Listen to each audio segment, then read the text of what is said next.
people want to know how to stop the laziness and they want to know how to stop the procrastination. They have some idea in their head, some kind of a vision of what they want to do.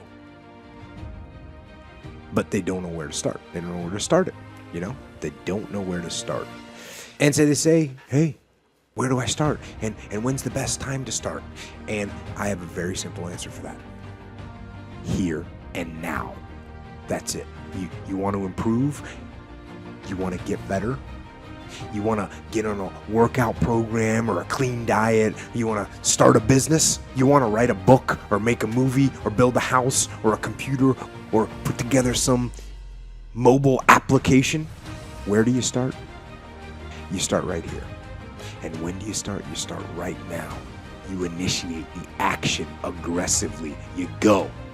Because the idea isn't going to execute itself. And the book isn't going to write itself. And the weights out in the gym, they're not going to move themselves. You have to do it, and you have to do it now.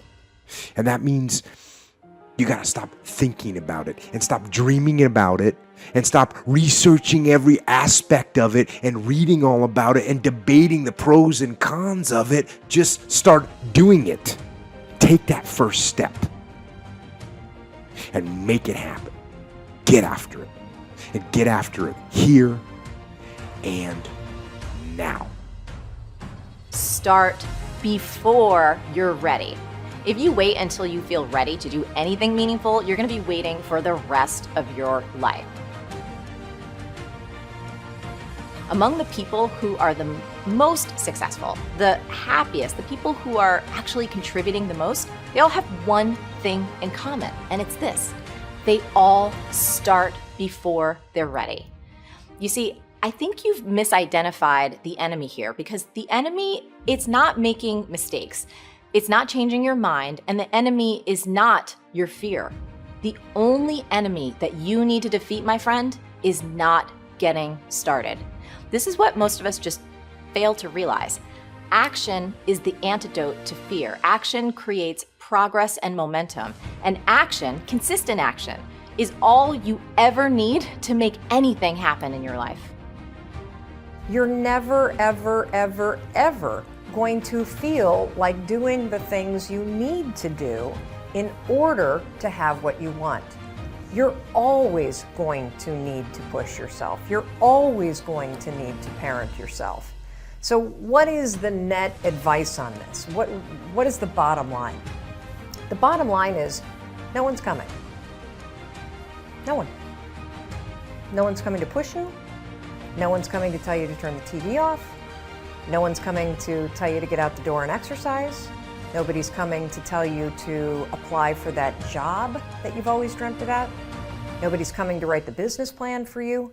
It's up to you. And because you're only ever going to do the things that you feel like doing right now or that feel good right now, unless you understand that you've got to parent yourself, you got to push yourself, you're not going to make your dreams come true. You're just not. We're not wired that way. You weren't born that way, you weren't that way when you were growing up, and you're certainly not that way as an adult. And there's a tremendous amount of liberation that comes when you accept the fact that you're always going to need to give yourself a push. Purpose, reason, and cause are extremely important. This is the why of your actions. This is knowing why you're doing what you're doing. This is the commander's intent. And so you absolutely these are important. If you don't know why you're doing something, well then let me ask you a question. Why are you doing something? It's very clear, it's very simple to understand. So you got to know if you don't know why you're doing something, then what are you going to do when you hit an obstacle? You're going to stop. What adaptations are you going to make when things go wrong to overcome them? You're not going to make any because you don't know why you're doing it. So if you have no reason for doing something, you're not going to do it. So you got to have a long-term goal. We got to understand the underlying purpose of what you're doing. You know who you have control over? You don't have control over your 9-year-old kid. You might think you do, but you don't. You don't have control over your wife to just make her, get in the game. Oh, you want to stay on the program. You want to cook whatever. 14 chicken breasts on a Sunday night, so you got 2 a day during the week.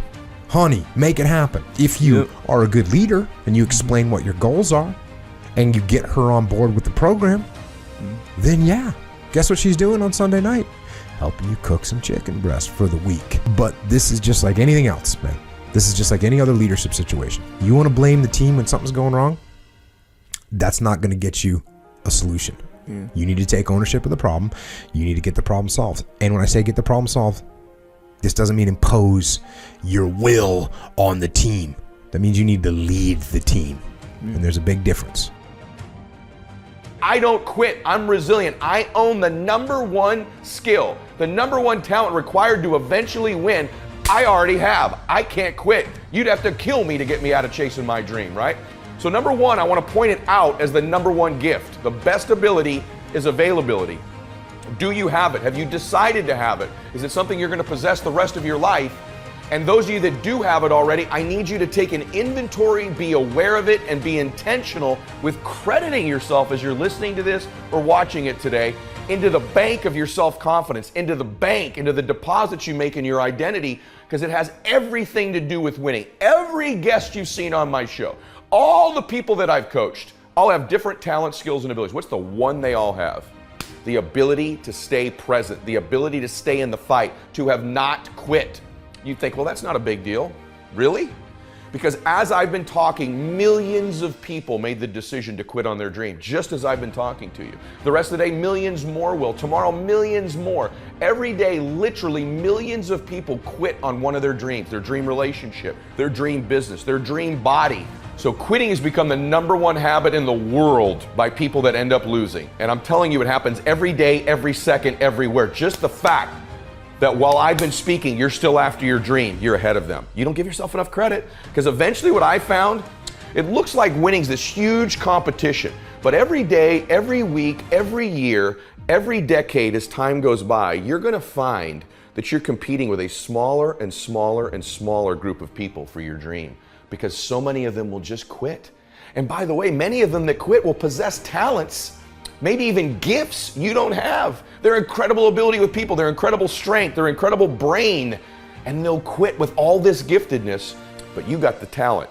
You have to learn to distinguish between something that is a talent and a gift. You can develop skills, you can develop talents. Gifts are something you're born with, but the people that I see that win long term are the ones who develop the talents and skills required to win.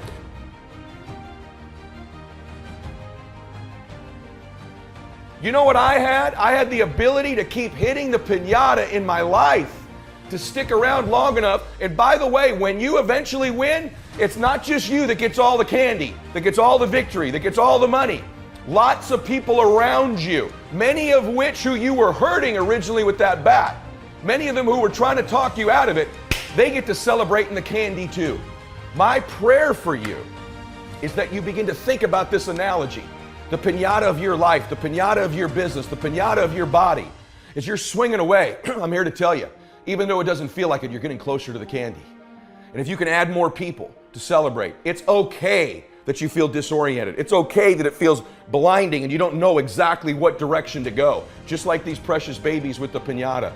It's okay that you miss it once in a while. It's okay that you get tired once in a while.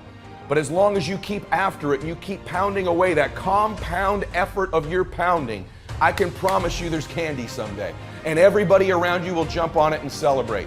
That's my wish for you today as you listen to me. Of all the skills I'm going to teach you, that I've taught you, and if you've not listened to my other shows, I teach you about listening, transfer energy, how to close, how to change your identity, how to live blissfully dissatisfied, how to unlock your success code, all of the very detailed things I teach. Today is the most important thing, is that as you learn all these skills, it'll help you with the blindness. Every single skill you learn, you'll see clearer and clearer and clearer. But if you don't develop the talent, the number one skill in the world, which is to keep hitting the piñata and to stick around until the candy comes out, because here's the deal. Someone's gonna get the candy in life. There's always candy in life. That piñata eventually always breaks down. Do you want to be the person who was there in the beginning, hitting as hard as you could and sacrifice it and maybe hurting the people around you and never get the candy? Or are you going to get something for your pain? Are you going to get something for your effort? Are you going to get something for this sacrifice you're making? You got to get something for this pain. You got to stick in the game until the candy comes out, and then we all get to celebrate.